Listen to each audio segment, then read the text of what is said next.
કૃષ્ણ, જય માતાજી. કેમ છો બધા? મજામાં? તો સ્વાગત છે તમારા બધાનો આજના એક નવા વિડીયોમાં. અને જો અમે આજ છે ને સવારમાં લઈ લીધું છે ચંપાની ડાળખી, કેમ કે અમારે બારોબાર જગ્યા છે ને તો બધા ઝાડને એવું વાવ્યું હતું, ઓલા છોડ ને એવું, પણ ઉનાળામાં તો ગરમીનું બધું શું કહેવાય, તડકાનું બધું વધી ગયું એમ. એટલે અત્યારે જો ચોમાસામાં વરસાદ તો આપણે જોરદાર થઈ ગયો, એટલે બહાર જો વાવવું છે ને ચંપો, તો બાજુવાળાને જો ડાળખી લઈ આવ્યા છીએ ને આપણે ચંપો વાવવાની ટ્રાય કરી. તો ગયા વર્ષે જો આપણે ચંપો વાવ્યો તો સરસ મજાનો ચોટી ગયો તો ઉજળી ગયો તો એમ, પણ પછી બરાબર છે ને ઢોર રહેવા નથી દેતા, એટલે આજ વખતે તો આપણે કંઈક છે ને આડું મૂકી દેવું છે, એટલે ઢોર છે ને હે ભાંગી ન નાખે. કેમ મીસુબેન?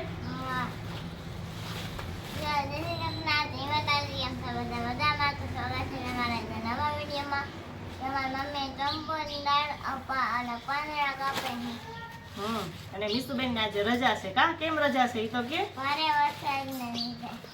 આમાં કઈ ભારે વરસાદ દેખાતો નથી, પણ કાલ વરસાદ હતો ને એટલે એને ભારે વરસાદના લીધે સ્કૂલમાં જાહેર રજા છે. કા એટલે મીસુબેન આજે સ્કૂલે નથી ગયા, એટલે જો અત્યારમાં ઉઠી, અત્યારે તો ઘડિયાળમાં 10 થવા આવ્યા છે, હજી તો થોડીક વાર પહેલા ઉઠી 9:30. કા તો ચામાંથી આપણે બધા જ પાંદડા છે ને કાપી નાખ્યા, 2 જ પાંદડા રહેવા દેવાના છે, અને પછી આપણે છે ને આને વાવી દેવાનો છે. કા મીસુબેન?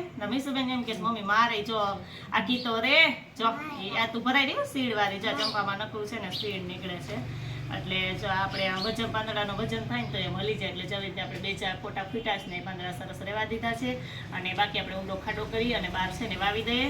અને આ બીજી ડાળખી પણ છે, તો 2 ડાળખીને વાવી દેવું, એટલે 2માંથી કદાચ એક તો થઈ જાય એમ. તો સરસ મજાનો જો આપણો આ ચંપો છે ને આપણે વાવી દઈએ.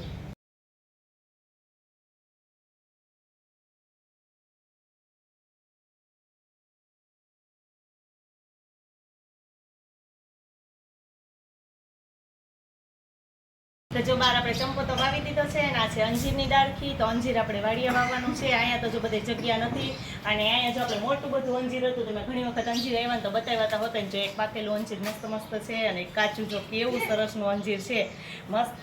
અને આ ડાળખી છે ને કાપી નાખી, પણ આવડી મોટી વાવવા નથી, અને ફોરી નાખશું, અને પછી આપણે છે ને વાડીએ વાવી દેવાની છે. અને ઘરે મેં વાવી ને ત્યારે એને ચોમાસામાં ડાળખી જ વાવી હતી, તો મસ્ત અંજીર થઈ ગયું છે. એટલે તમારે કોઈને જો અંજીર વાવવું હોય ને તો આવી રીતે ચોમાસામાં ડાળખી વાવી દો ને તો મસ્ત થઈ જાય છે, કે અંજીરનું વાવેતર કેવી રીતે કરવું એમ. તો ચોમાસામાં ડાળખી વાવી શકો છો. તો સરસ મજાનું જો આપણે અંજીરની ડાળખી આવી ગઈ, તો આપણે વાડીએ જઈએ અને વાવી દઈએ. અંજીર હતું ને આખા પાંદડા બધા ભરી નાખ્યા, અને આવી ગયા છે વાડીએ, અને આપણે જો ઊંડો ખાડો ગાળી અને અંજીરની ડાળખી છે ને એ વાવી દઈએ. સરસ ઊંડેથી જો આમ એકદમ મસ્ત વાવી દઈએ ને સરસ. ચોમાસામાં તો વરસાદ આવશે એટલે અંજીર છે આપણું થઈ જશે એમ. એટલે 2 ડાળખી લઈ એવી હતી, તો એક અહીંયા વાવી છે કે અહીંયા ચમોતાની પછવાડે આંબા પાને એમ, અને બીજી હવે જગ્યા આગળ નક્કી કરી લો, ફિક્સ કરી લો બીજી ક્યાં વાવવી એમ. જય શ્રી કૃષ્ણ, જય માતાજી. કેમ છો બધા? મજામાં છો? આજે થઈ ગયો છે બીજો દિવસ, અને આજે અમારા બેનને છે ને સ્કૂલે બનાવીને લઈ જવાનું છે, કે કંઈક વેસ્ટમાંથી બેસ્ટ હોય ને એવું કંઈક એમ બનાવવાનું છે. તો કાલની મને કહે કે મમ્મી એને 2 દિવસ અગાઉ કહી દીધું હતું કા બનાવવાનું એમ, કે મારે મમ્મી બનાવવું છે, મને કંઈક બનાવી દે. પછી હવે હું કાલ બીજું તો હું બનાવી દઉં. એટલે છે ને આપણે આ પેન લઈ લીધી છે, તો આપણે પેન રાખવાનું કે બોલપેન રાખવાનું સ્ટેન્ડ છે ને એને બનાવી દઉં. તો એના માટે આપણે ઓઇન લઈ લીધી છે, અને આ કાચ તો મારી આગળ પડ્યા હતા, બધા એક વખત ઓનલાઈન મંગાવ્યા હતા ને તો નવરાત્રિમાં, એટલે એ કાચ જો બધા લઈ લીધા છે, અને આ પૂઠું ને એ રીતે બધું લઈ લીધું છે, ને બધાનો ઉપયોગ કરી અને આપણે કંઈક બનાવી નાખીએ. કા મીશુબેન? હા. જય માતાજી. કેમ છો બધા? મજામાં? તો સ્વાગત છે તમારા નવા વિડીયોમાં. જાય એટલી બધી વસ્તુ લઈ લીધી છે, અને મારે એને બોલપેન રાખવાનું સ્ટેન્ડ બનાવવાનું છે. બનાવી લઈએ પછી તમને બતાવીએ કેવું બન્યું છે. તો જો આ એક ખાલી ડબલું હતું કેવું તો લઈ લીધું છે. હા, ને કામ શું હોય ને ગુલકંદનું, તો આને છે ને આ બહુ મોટું થાય તો અંદર બોલપેન જો આવી રીતે આમ દેખાય નહીં. કા એટલે છે ને આને થોડુંક આપણે કટ કરી નાખશું ચાકાથી. ચાકુ ગરમ કરી અને થોડુંક આ પ્લાસ્ટિકનું છે એટલે કટ થઈ જાય. પછી એમાં ફરતે છે ને આપણે આ ઊન છે ને વીટી દઈએ, અને પછી આગળ તમને બતાવીએ કેવું બન્યું છે. તો જો આપણે આને ચાકુ ગરમ કરી અને આપણે છે ને આ ડબલું કટ કરી નાખ્યું, અને પછી જો આ 2 પૂઠા હતા એને ફેવિકોલથી ચોંટાડી દીધા, અને આ એક કાગળ લીધો છે, તો કાગળ છે ને આપણે આની ઉપર ફેવિકોલથી લગાવી દઈશું. અને પછી આમાં છે ને જે આ ઓઇનને આપણે આવી રીતે આમ ફેવિકોલની મદદથી ગોળ ગોળ છે ને આવી રીતે વીટી લઈશું, અને થોડુંક બની જાય પછી તમને બતાવીએ કે કેવું બન્યું છે. તો જો આપણે ઓઇન લગાવવાનું ચાલુ કરી દીધું છે ને, તો અહીં જો ગ્રીન કલર, યલો, અને હવે આપણે રેડ કલરની ઓઇન છે ને લગાડીએ છીએ. અને જો ફેવિકોલ લગાડી અને આપણે આમ લગાડ્યું છે, એટલે મારા હાથે જો આખા ફેવિકોલ થઈ ગયા છે. કા મીશુબેન? હા. હે ને પાછા તો મીસુબેન એમ કહેશ કે મમ્મી છે ને મારો નંબર આવવો જોઈએ ઈ કે.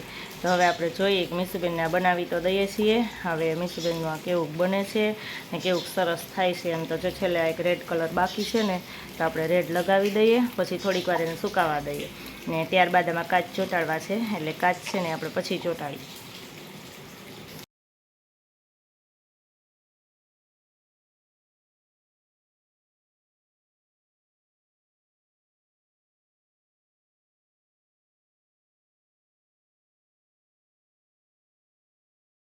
તો જો મારું આ છે કે પેન રાખવાનું સ્ટેન્ડ એ મસ્ત મજાનું જો બની ગયું છે. અને જો કેવું બન્યું છે, આવી રીતે કાચ ચોંટાડી દીધા છે, ઉપર આવી રીતે જો આ પટ્ટી ચોંટાડી દીધી છે કામીસુબેન.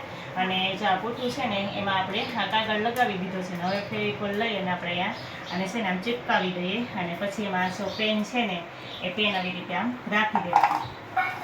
જો આપણે ચિપકાવી દઈએ પછી એમાં પેન ભરી દેવાની અને આપણે કોઈ ટેબલ ઉપર કે એવી રીતે આમ રાખી દઈએ. મીસુબેન પછી રાખી દેશે કેમ કે સ્કૂલે રાખી દે મેડમ હે ને મેડમ નહીં રાખે તો મીસુબેન છે ને અહીંયા એના હોમવર્ક કરવાનું ટેબલ છે ને ઉપર રાખી દેવાનું. હા તો મસ્ત મજાનું જો અમારું બનીને આ તૈયાર થઈ ગયું છે. અને આ કેવું બન્યું છે કોમેન્ટમાં જરૂર કહેજો કે વેસ્ટમાંથી બેસ્ટ અમે બનાવ્યું છે. અને ઝડપથી એમ કે અડધી કલાક જેવા સમયમાં ફટાફટ બની ગયું છે. કા મીસુબેન? મીસુબેને કેટલીક મહેનત કરવા લાગી મીસુબેન કે થોડી ઘણી?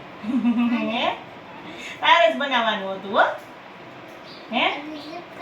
હા તો હવે અમે ફટાફટ એને ચિપકાવી દઈએ અને પછી આખી રાત માટે રાખી દઈએ એટલે સરસ સુકાઈ જાય એમ. અને